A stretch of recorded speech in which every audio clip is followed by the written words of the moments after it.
Michael Coady, I have known for many, many years.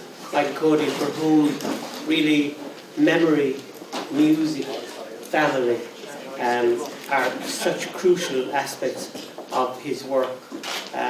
These two iconic books, Going by Water and All Souls, have always been one of my favourite books of recent years. Both of them extraordinary anthologies of the possibilities of Irish life and Irish living and Irish memory. Done with extraordinary lyricism. The music is never far from the poetry of Michael Coady, but the sound of music and what music actually means in terms of gathering communities into itself. It's one of the great powers of Michael Coady as a poet, that he's one of the very few poets from what I would consider my own district, really, the Daisha, that territory between Dungarvan Bay and the banks of the Suir. You have Sean Dunne of the past, and Michael Coady, and Dianes, and poets like that, Padraig Daly, and indeed myself, but Michael Coady, the doyen of them all, a truly great poet, and I absolutely know that you love to listen to his work, as you should really make it your business to know it by reading it. A younger poet, not of my generation, but a younger generation, is John McAuliffe, a native of, well, definitely reared in Listowel. I would say a man who has eschewed some of the influences of Listowel, and in its stead has inserted an absolutely assertive and powerful modernism, a kind of modern viewpoint. As he says himself in one of his poems, I wanted the lowdown on power, he says in an early poem. Or in another poem, he reminds us in Housefire that there are those who are arsonists who are actually just prefer reading the arsonised pall of things. Here's a poet who 15 years ago won the RTE Poet of the Future Award, and 2 years after that he won the Sean Dunne National Poetry Prize. And I think in the books, really wonderful books, A Better Life, Next Door, Of All Places, and The Way In, absolutely wonderful book. I think The Way In and Next Door are really absolutely essential readings. The Way In, for me in particular, one of my favourite books of recent years, is actually a way out into life experience, a way into life through exits and entrances, through ferry ports, art installations and galleries, cinemas, swimming pools, concert halls. I think really of the durability of the work, in that it's kind of a proper and very accurate assembly of the world as the poet has found it. Very unsentimental, yet not in any way cold. I mean, I love that poem of his, The Shed, about a common garden shed that gets blown from kind of back garden to back garden, but it's a place full of paint and petrol, full of a potential, as he says, evaporating into the air. And to me, in a way, that shed poem is a kind of metaphor, really, for what poetry is, containing things that are blown from garden to garden in terms of readers' lives. So here are two really poets of the front rank, a poet of my generation and a poet of the future and the present. I give you first Michael Coady and then John McCauliffe.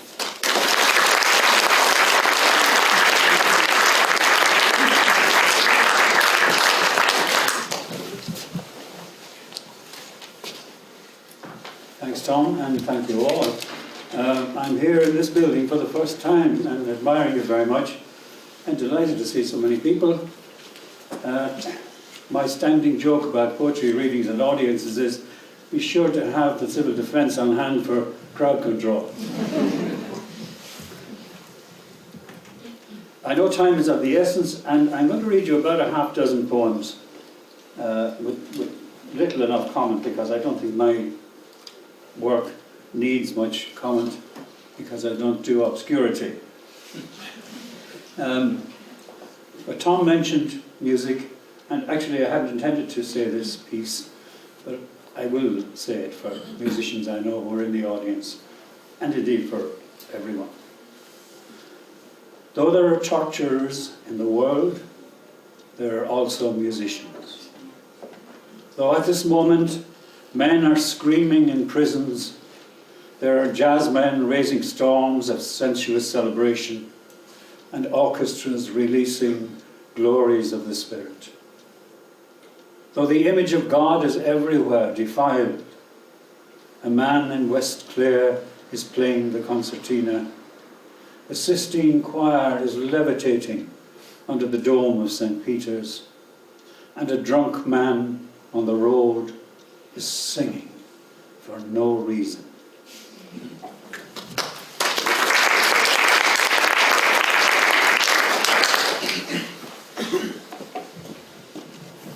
One of my enthusiasms is photography. I'm an enthusiastic amateur with more aesthetic ambition really than skill. But I like pictures, and the mystery of the photograph is something that fascinates me. This piece is actually about the kind of images I find myself attracted to photograph. Letting go. I love the abandon of abandoned things. The harmonium surrendering in a churchyard in Aherlow. The hearse resigned to nettles behind a pub in Carrickon. The tin dance hall possessed by convolvulus in Kerry. The living room that hosts a tree in South Kilkenny. I sense a rapture in deserted things.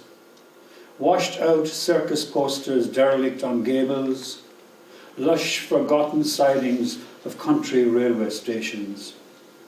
Bat droppings broadcast on pew and font and lectern. The wedding dress a dog has nosed from a dustbin. I love the openness of things no longer viable. I sense their shameless, slow unbuttoning. The implicit nakedness there for the taking. The surrender to the dance of breaking and creating.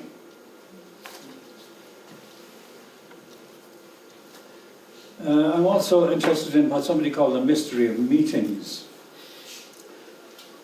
Excuse me with the slight touch of the time. The mystery of meetings, and really that connects also with photography, I think. The frozen instant, the mystery of time. A Victorian photographer around the 1890s sets up his gear to take a photograph. He puts his head under the tent and adjusts the focus onto the tripod.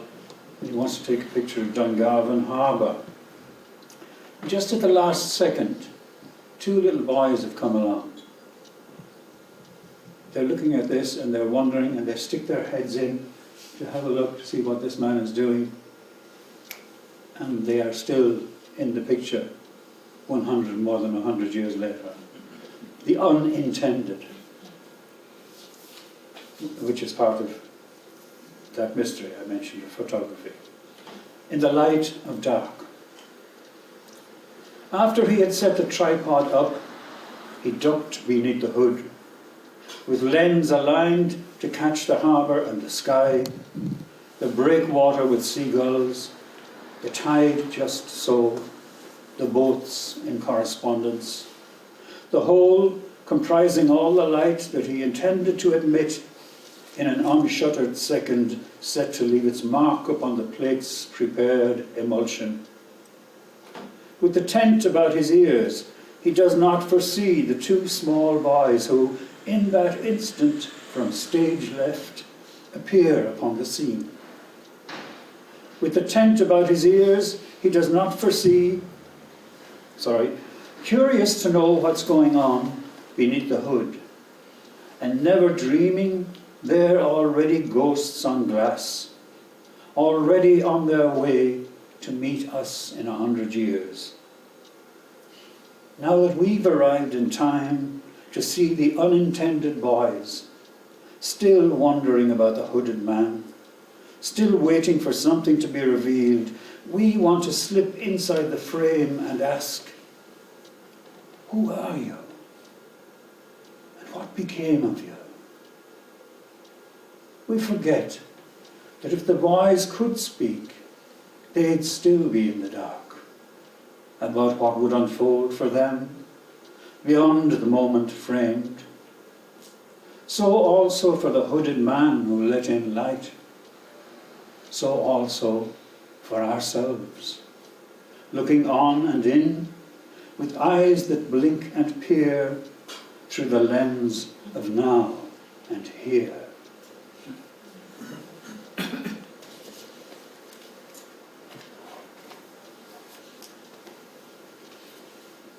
A piece about another meeting.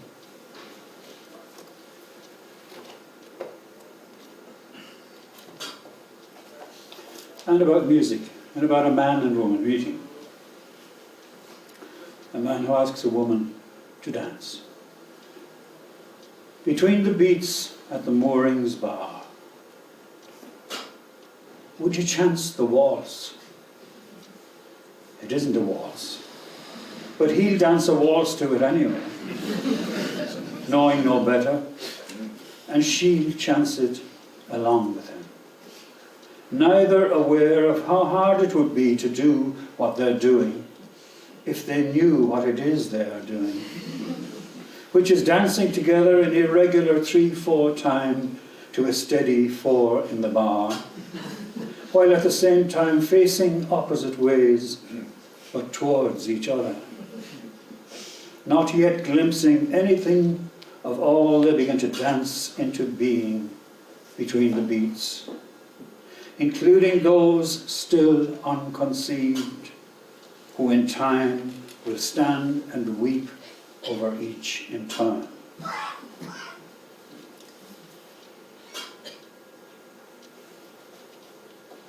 I spent some wonderful time in Paris a couple of years ago, and at the same time, Paul Durkin was there at the same time, and one day we went to, I love graveyards, old graveyards, the older and the more higgledy-piggledy and half forgotten they are, the more they attract me. But we were in one of the great graveyards of Paris, at Montmartre. And they give you a map on the way in, sort of a map, and it shows you where all the celebrity graves are. And so we looked at one or two of those, and actually we were looking at the grave of Nijinsky, not the racehorse, but the great ballet dancer, over which there's a bronze statue of Nijinsky in the role of Petrushka, and it's a despairing figure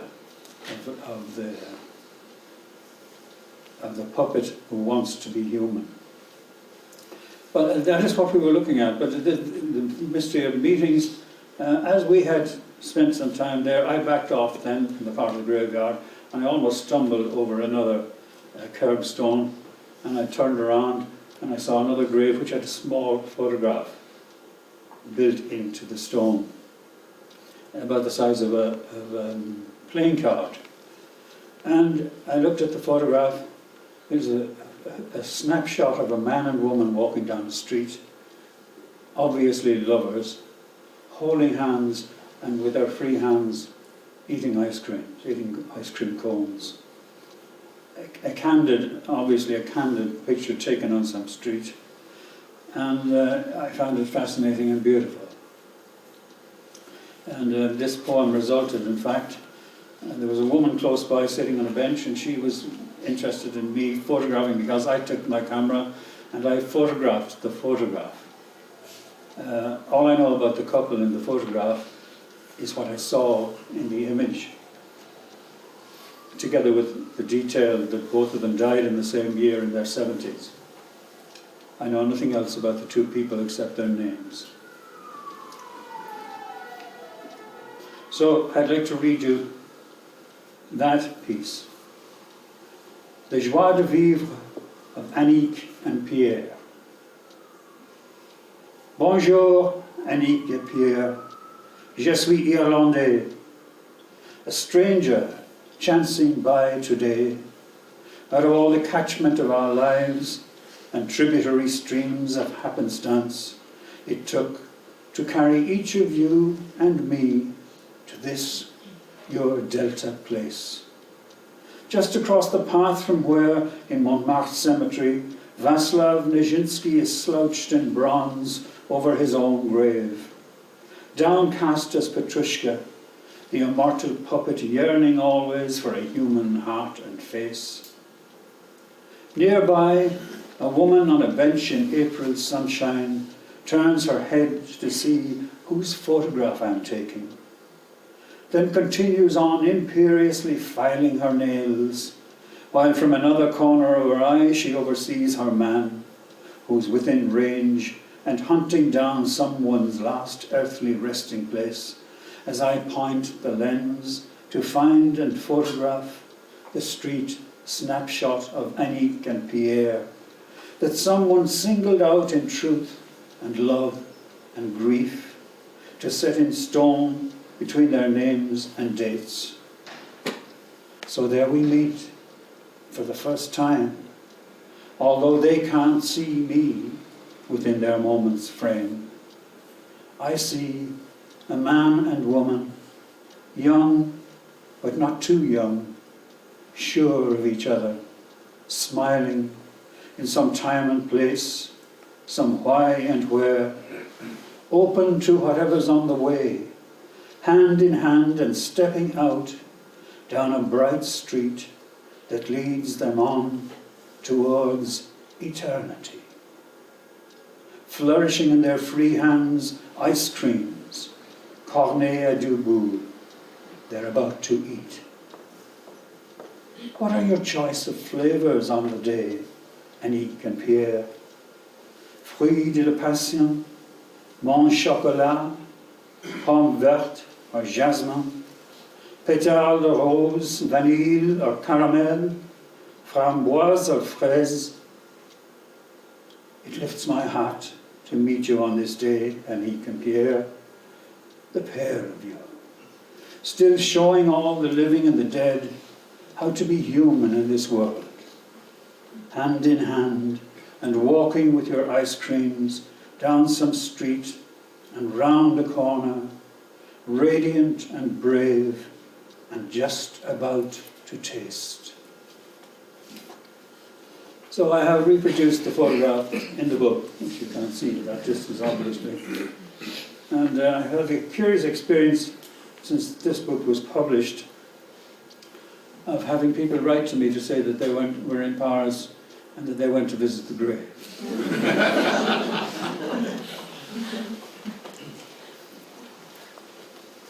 I'm trying to keep a close eye on the time.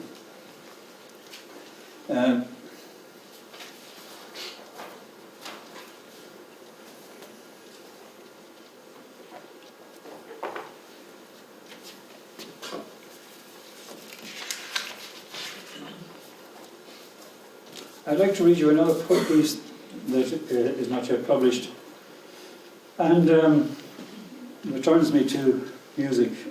A musician I knew, a piano player, a woman of another era, a piano player and singer.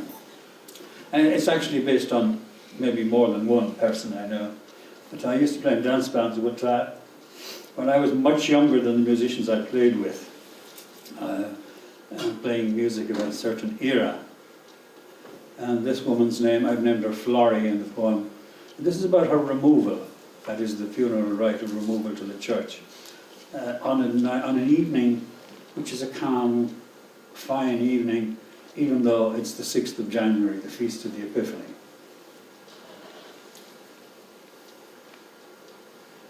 The Jupiter Epiphany. It's Florrie's turn, piano woman, songster, this calm nightfall with fade up of stars, feast of Gaspar, Balthazar and Melchior. She's lifted on men's shoulders at the threshold of the chapel, with a pause for priest to greet and bless with holy water, as in baptism. Confluence here of Omega and Alpha.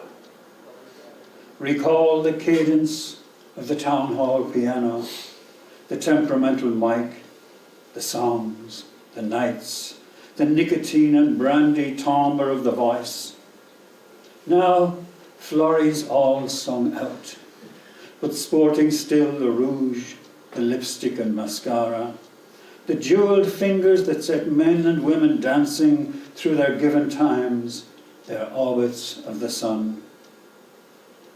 Tonight for her, this rite of word and water, under great Jupiter, remote yet clear, marking time over a river town, a door of light, an earthling on men's shoulders. See the planet gleam above the belfry, and envision saraband of its Galilean moons, Europa, Ganymede, Io, Callisto. Florrie is laid before altar, font and crib, until tomorrow's rituals of other world and earth. For company tonight, she has silence and the dark, Holy Family, shepherds, animals and kings. Remembered music is the gift she brings. Those nights the slicked and scented took the floor, for her don't get around much anymore.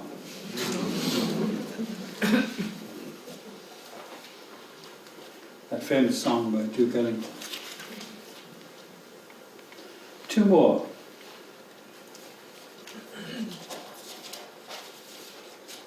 This is called The Given Light. One of my enthusiasms is tree planting. I don't get to do much of it now, but I have done a fair bit of it in my time. The Given Light. The moon hangs there, as though that setting and that space between the trees had always been intended to receive it. Those two trees I planted years ago, on a day that I remember for the urgent press of spring informing earth and air, my daughter playing beside me on the grass, the ache of limbs after digging and planting. Such a day of seeded consequence, never imagining that on this particular night of my own future I'll step out from my house into the dark, and there be ambushed by the moon, this moment ripe, between the silhouetted birch and ash, each tree just as I positioned it that day, but now grown many times my stature. Unearthly radiance here discloses all things as one but individual, roots embracing and embraced by clay, communing vitally with leaf and branch and dreaming bird, beneath the moon in its cold orbit framed, held for a moment in the lucent space presented there between live plantings. How perfectly the parts seem to fit, as though designed for this, along with all else implicit and complicit in the frame, such as this older self, rooted in surprise here now on moonstruck earth, breathing my share of its slim envelope of air, while heart beats out its little time under this light, where others I have known are gone ahead, into a radiance or dark that's absolute.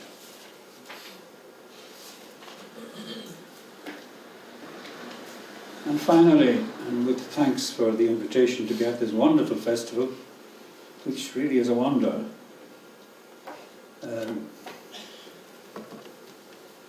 I'd like to read a piece which brings us to the month of May. I was born in May.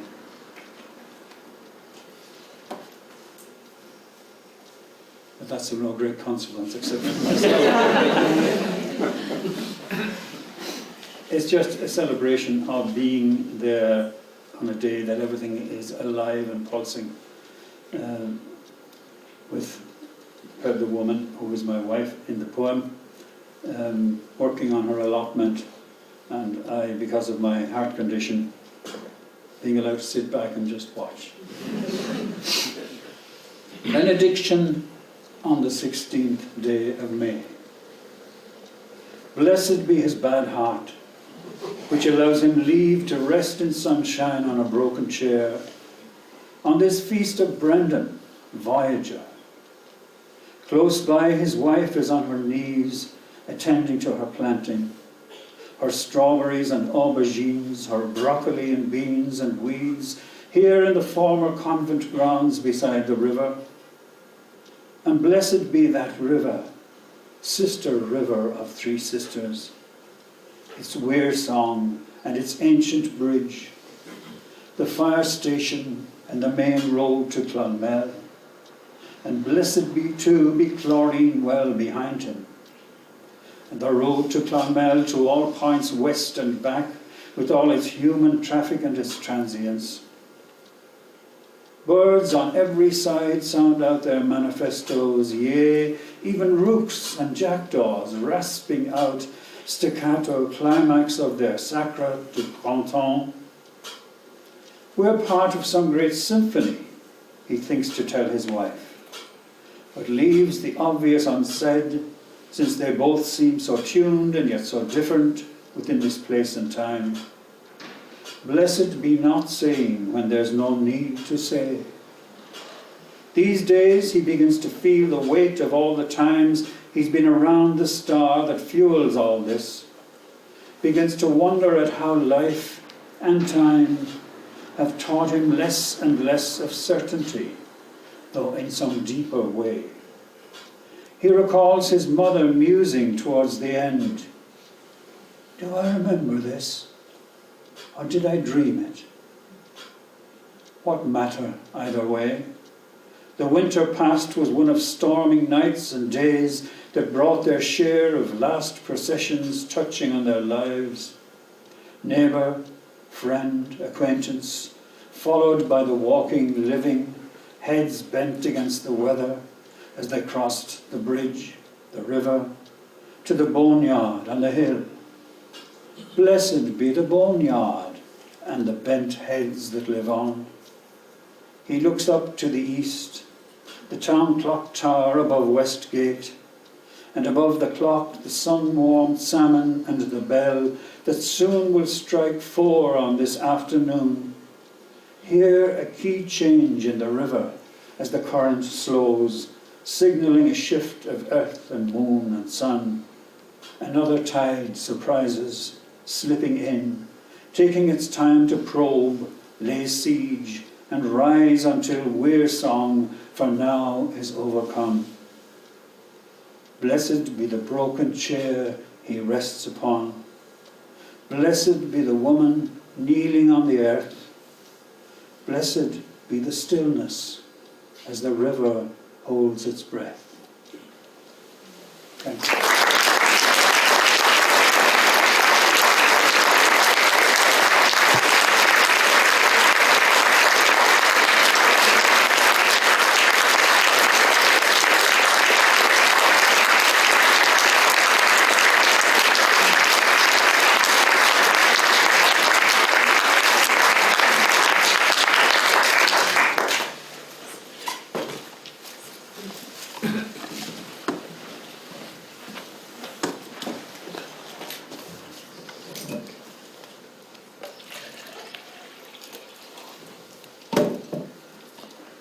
Terribly hard to follow a series of blessings. Thank you, Michael. I'm going to begin by reading a poem that I wrote in Cork when I lived here around the year 2000. It's really great to be back here, and it's great to see Tom, who was a generous friend to me when I was starting out writing poems, and whose lovely house I visited looking out over the city when I lived here at the 15 or 16 years ago. And Pat Cotter, who was working in Waterstones at that time, before he took up the work at the Munster Literature Centre, which Mary Johnston and Patrick Galvin did such work before him in.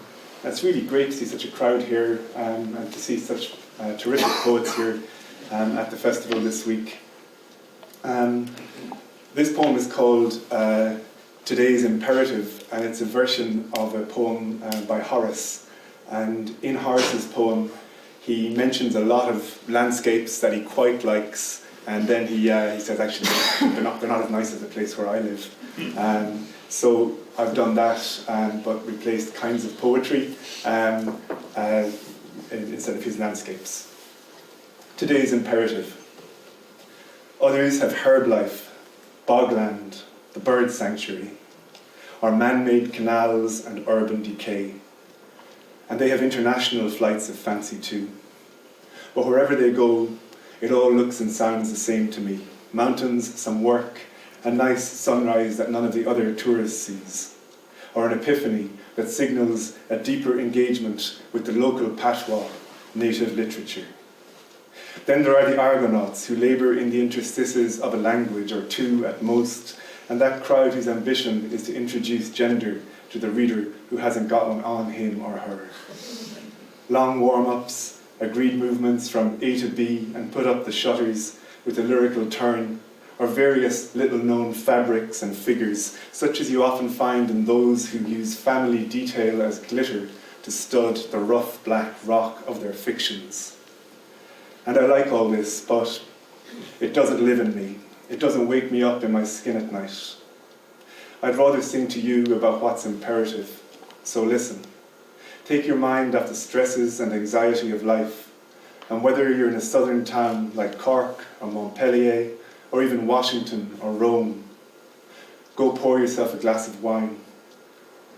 Now, imagine the kind of man who trusts himself to fortune and says, let us go wherever it takes us. We've heard that a better life awaits us, and we've seen worse. Today, banish worry, exile it. The night's young now, and soon we'll be back to the grind. In fact, maybe tomorrow.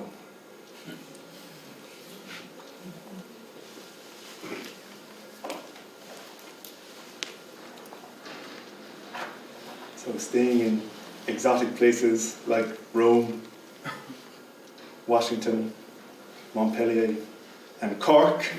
This poem is called Montevideo, and it's a translation, a rough translation of a poem by the Uruguayan poet Jules Supervé. And he was born in Montevideo, but lived most of his life in France, but returned to Uruguay during World War II.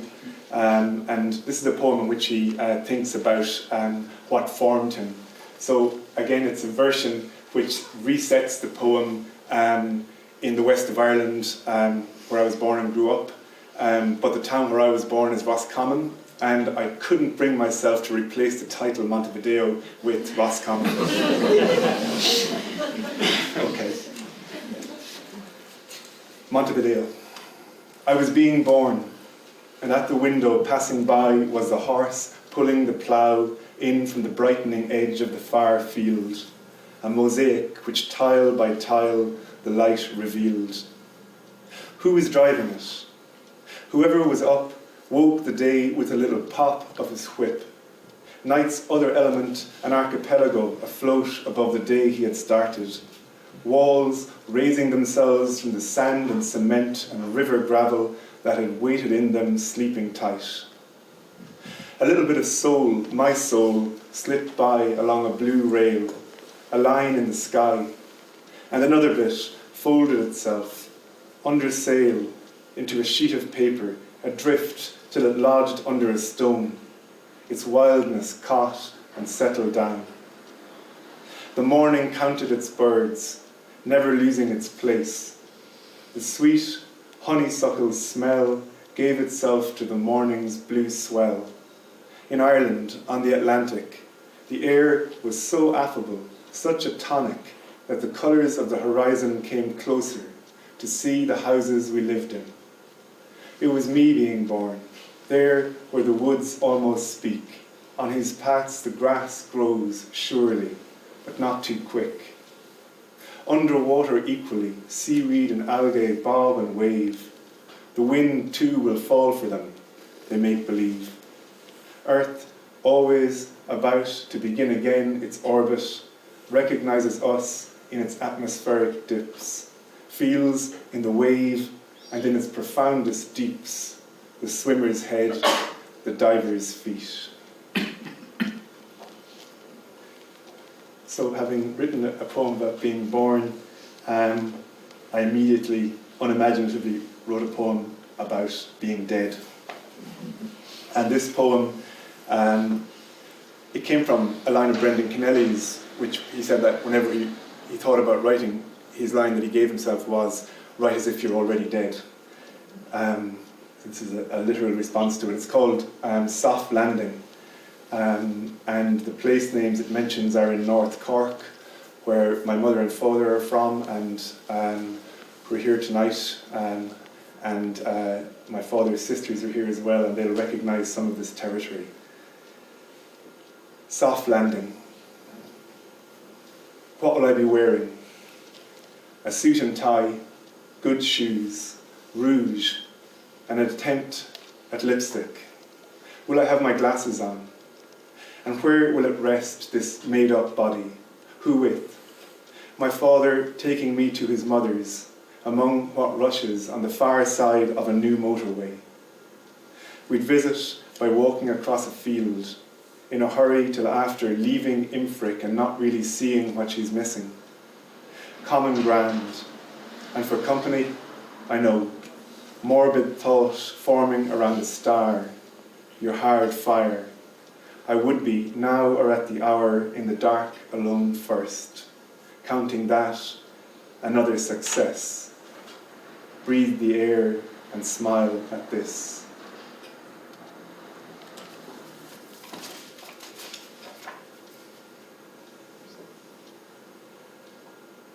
Okay, this book has a long poem in the middle of it, which started off one day when I was driving back to Manchester, where I live, and taking a circuitous route through North Cork, and I decided I'd stop off at Kilcolman, which is where Edmund Spenser's, some of his estate and his castle had been. And when I was there, I couldn't find it because there are no signposts around there for Kilcolman. I'm not sure that the people of Kilcolman are altogether proud of Spenser's presence there.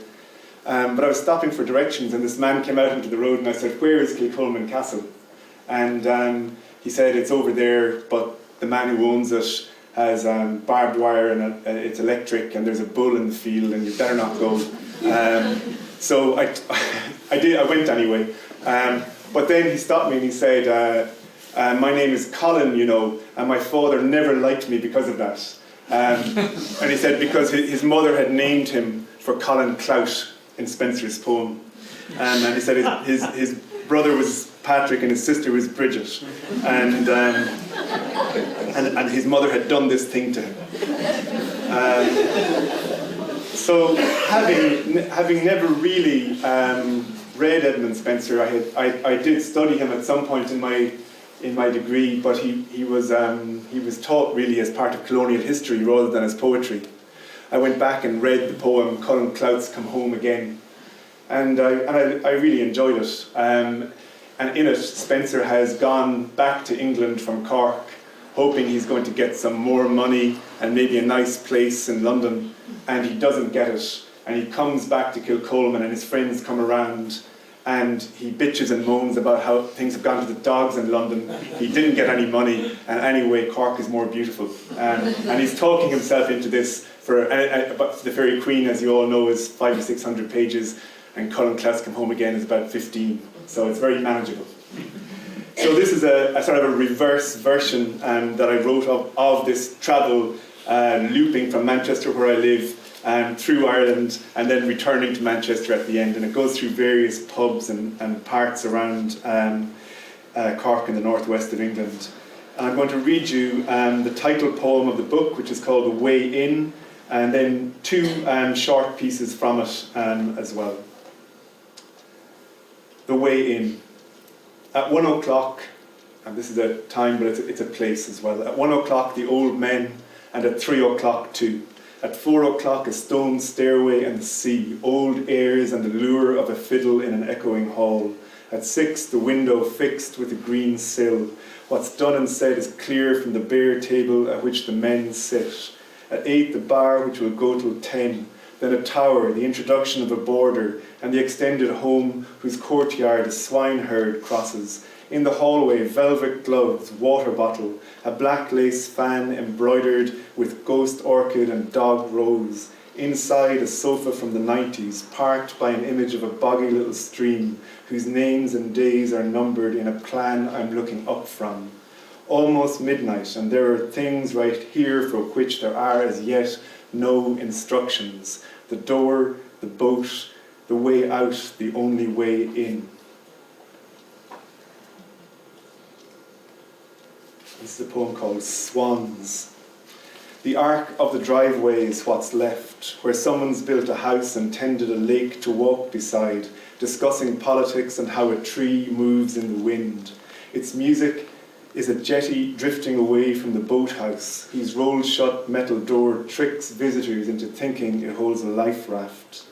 The house drifts beyond its purpose, is demolished for a car park and picnics, and returns in a special room, small, sturdy, becoming anonymous as its windows empty. Enormous insects swanning around, they own the place, occasionally stunning themselves on the glass.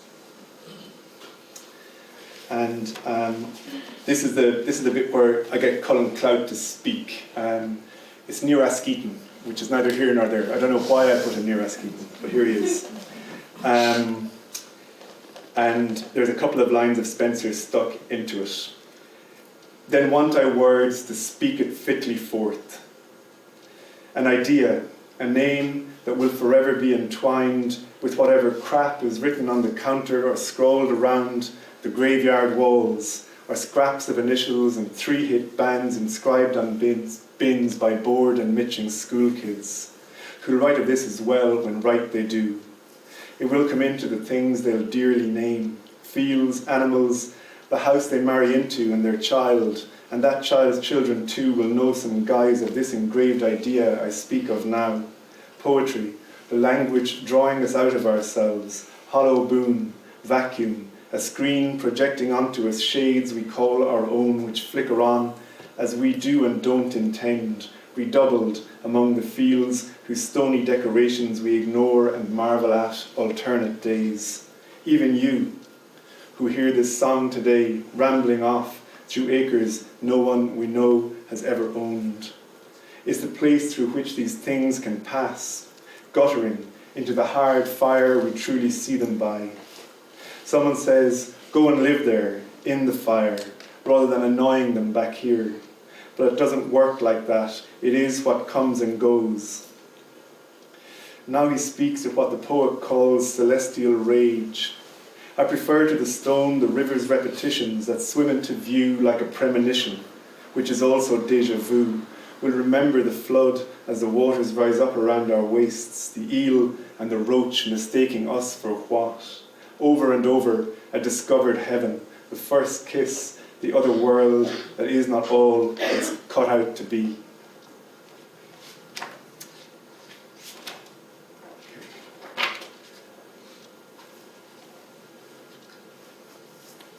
This next poem, at the end of the Spencer section, is called On Earth, and the word boyhood in the poem refers to Richard Linklater's movie, which some of you might have seen a couple of years ago. And then there's another word later on, which is called petrichor, which is the word I came across for the smell of rain drying on stone. It seemed like a nice word. On Earth. At the bus stop, under the horse chestnut, we tally the length of boyhood against the babysitter's plans for later. And waiting, see the leaves have started to wilt, brown at their July edges, losing a little of spring's climb upward.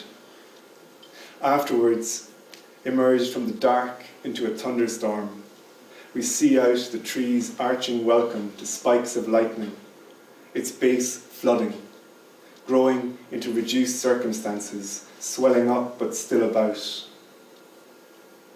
Is this what it means to be someone?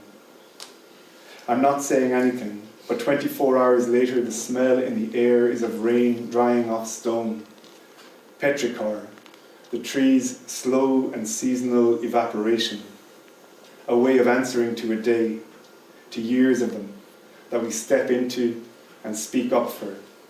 To you, there is no one else I am talking to. Tom mentioned a poem about a shed, which I'm going to read now. It's a shed which I got as a gift, which is a strange thing to get as a gift. And I don't know if you have the experience of getting a gift from someone who keeps on checking whether you like the gift. So that it begins to feel not so much like a gift.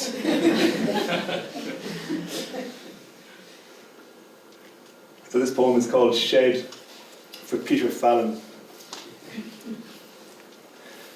I bought the shed for a song off a neighbour who'd stopped using it after he paved the garden. He'd inherited it or got it somewhere he couldn't remember. Not that I gave a second thought to its origin. It was heavier than it looked, so he helped to take the roof to pieces. After an hour prying out each crooked tack, we levered off its grey-green sandpaper stiffness and rested it on the drive like a book stranded on its back. The neighbour, looking at his watch, said, "Let's push," and the four walls and floor did move a little. In front of the garage, sweating, feeling each ounce of the previous night, we saw too late. It was too big to go through. We counted the nails but couldn't. They were like stars, more the more we looked. Heave it over the garage, and down he joked the garden path to its resting place under the magnolia. No joke. We made a ramp of the ladder and inched the half-ton pine crate up and out of the road.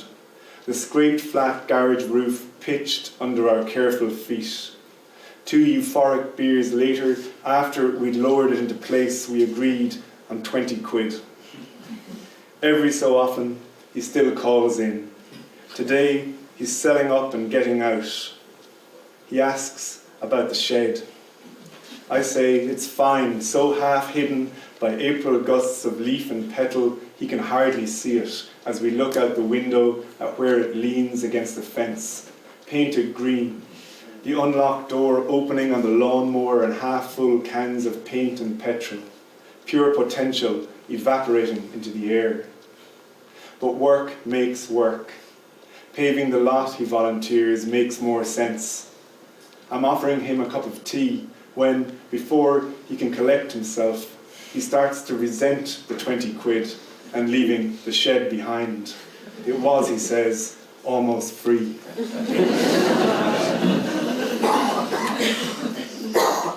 My brother Brian, who's here tonight, helped me to move that bloody shed over the garage as well. Okay, I think I'm going to read. One long one and one short one, and then I'm going to finish up. And I think Pat mentioned that if we left 10 minutes at the end, which we should have, there might be time for a question or two as well. This poem is called. It's another kind of longer story poem. It's called Aerialist. It's about a circus acrobat, an aerialist, who I took my children to see when we were here one summer, and then discovered that he died the following day when performing the stunt we had seen him do the night before. So Aerialist, and it's in memory of Vitaly Karpovitsky. I talked us all back to Ireland, a week in Killorglin, and a plan to take shovel, bucket, armbands and an inflatable fin, a picnic basket and a tartan rug to a different beach each mid-morning. It was quiet and all worked out so much we might have dreamed it and never gone, except that one day we parked on Inch Strand and ploughed it up as the tide around us did what it does. Cooped up inside at night was a different prospect in a rental no one could pretend was Bali or Venice. For entertainment, ice cream vans and posters for a circus, not exactly an infrastructure, the Royal Russian Circus, €20 a head. I cursed the Celtic tiger, remember that? And paid, cash at the till, wishing briefly I'd stayed, done an MBA and some violence to the language, lived it, deal by deal. Every artist looks after his own props. The balloon exploded into flames, the cage fell, then the heavy steel ball. Becoming witnesses, 100 or 200 people thought it was part of the act. Fire is magic, whoosh and clatter, nothing irregular in the mid-air routine. The reports say he was Belarusian, 26, a clown or an aerialist in a clown costume, and that he threw his wife clear. We'd seen in Ross Bay, pre-show and a week earlier, hanging around, nerveless and going nowhere, an elephant, a giraffe, and between them, a zebra. Canvas and steel were shaped into a marquee, and from behind Cúm Saharn, glider after glider hung in the sky, coasting away clear to the north. A new bungalow advertised art, another a scuba school, and night kayaking in the phosphorescent ocean by which that night, stars and stripes on each enormous brow, the elephants balanced on buckets like shuttlecocks, while the giraffe nodded, stately and gawky, and a shabby lion made his unheard-of roar, still a memory on each nearby farm. A crowd of method actors, the circus animals, though instead of a tiger, the MC, for the sake of form, squirted water at us from a flower between acts. The Sadovs had performed for 1 year and had one stunt. In it, he couldn't find her. She fooled and hid. The story so simple, we gripped the wooden ringside, grinding our heels into the matted grass, and would it ever end, opened our mouths like parents as he kept falling over and out of the hot air balloon. Over and over he went, poor man who would throw his wife clear. Weeks later, and back across the water, I saw online the Dublin owner of the Royal Russians, or its spokesman, speak of close-knit community, the harness, the hoist, and the families of the deceased and bereaved flying over. It seemed for a while here as if things might be as they were, autumn closing in, a net that at the last moment would come apart, taking only the leaves from the trees and the name of the year. And because I began with a poem about drinking a glass of wine, I'm going to finish with a poem about drinking a glass of wine. This one's called A Midgie. Thank you for coming, and thanks to Tom for his introduction as well. I pick a midgie out of my red wine. The garden goes greener in the lilac time. This will go down on the permanent record. A night is nothing, if not its own reward. The foxgloves corked with bees, the snail outlining a life of ease. The black things wait, or may never show. That's innocent. I know, I know. Thank you.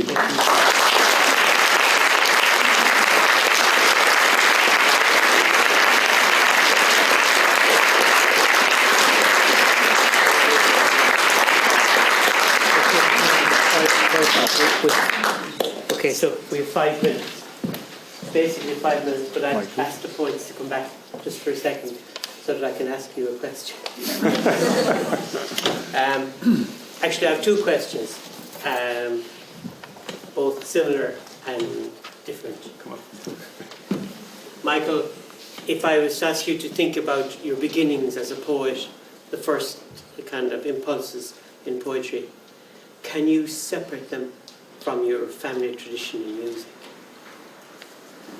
Well, no. Simple no. And my first experiences of poetry, in fact, came from my home rather than from school.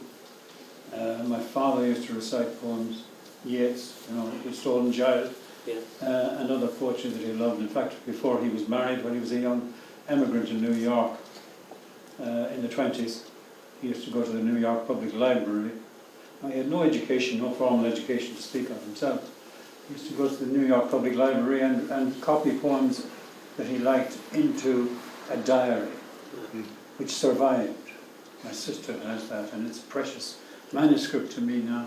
Brilliant. What I want to say is that the enchantment of poetry, that's how it reached me first. Right. And I went through school at a time then when we learned a lot by rote, which I loved, and Yeah. which I hold as a treasure still. Yeah. So that means it wasn't just the music really. Well, the in your music family. was, It was yes, the tradition of music poetry as well. itself. the Yeah, my written mother word. was a musician, and Yeah. music was. We didn't actually. We couldn't afford to have a piano, Yeah. but my mother could play the piano and the violin. She had to sell her violin once to pay the rent. Yeah. But I knew about music, and there was a family tradition of brass band music and dance Yeah. bands and so on. So music, yes. It's in the background. Yeah. John, if I was to ask you about your present practice as a poet, kind of the present impulse to write poetry, can you separate that impulse from your parallel impulse, which is to teach about it? It's a terribly hard question, Tom. They're both ways of communicating, I think, and they're both ways of nosing along in something you're interested with, and then trying to find some kind of a frame that you can use to get readers to or to get auditors to. So I think that probably I don't see poems as being that different to the kind of experience I have when I have a teacher, and I suppose I think of other poets as teachers as Yeah. well. So you do think there's a kind of teaching impulse in poetry writing itself? I think there probably is in my poetry. Yeah. I've been, in one way or another, I've made my living as a teacher since I was about 19. So it's always been there for me. Certainly. Okay. And so many of the parts of poetry which are to do with publication and editing and criticism and all that, they're all part of the things that so many of us do so much of, or collaborations with visual artists or with musicians and photographers. That kind of, I like to be kind of loose about how poetry fits in with all the other things that I do. Okay. Right, and finally, my second question. Maybe it's an unfair question. No, it isn't. If there is a young poet you can think of now, is there any young poet now or a new poet on the horizon who we should all be reading? I don't know. I hesitate even when people ask me who is your favourite poet. I know, yeah. That's a sort of an impossible question, Tom. I'm sure there are. I'm sure. It's an unstoppable thing. And there's a saying among the rivermen in my hometown, Carrickon-Suir, of the old fishermen used to say, there are two things that can't be stopped: poaching and courting. I think myself that the impulse to write poetry, to express what we call poetry, to express something, it can't be eradicated. It keeps coming. But I can't keep up with the game. I'm far too old by now to be able to keep up with the game.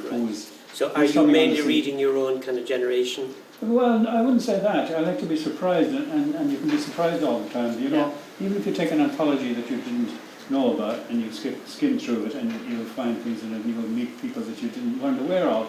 It's a great process of learning and discovery always. Yeah. So one of the great things about life, even though it passes, is that it is endless. Yeah. That it is a well which can't be emptied, Yeah. and you can still. And you kind of wouldn't want to narrow it down to No, you do develop favourites. you do develop preferences and Yeah. prejudices as you go along. You become a grumpy old whatever, Yeah.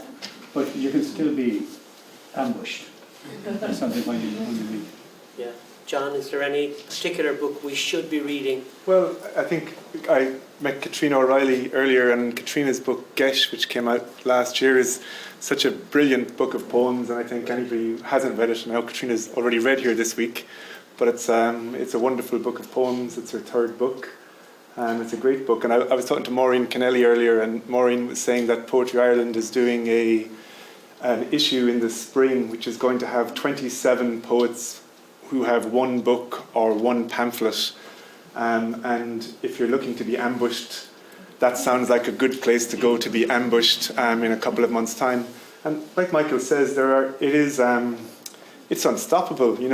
There's a lot of. It's a lot easier for people to run events and to make poems and run workshops and do readings. And there's an awful lot of very good kind of practice going on at the moment.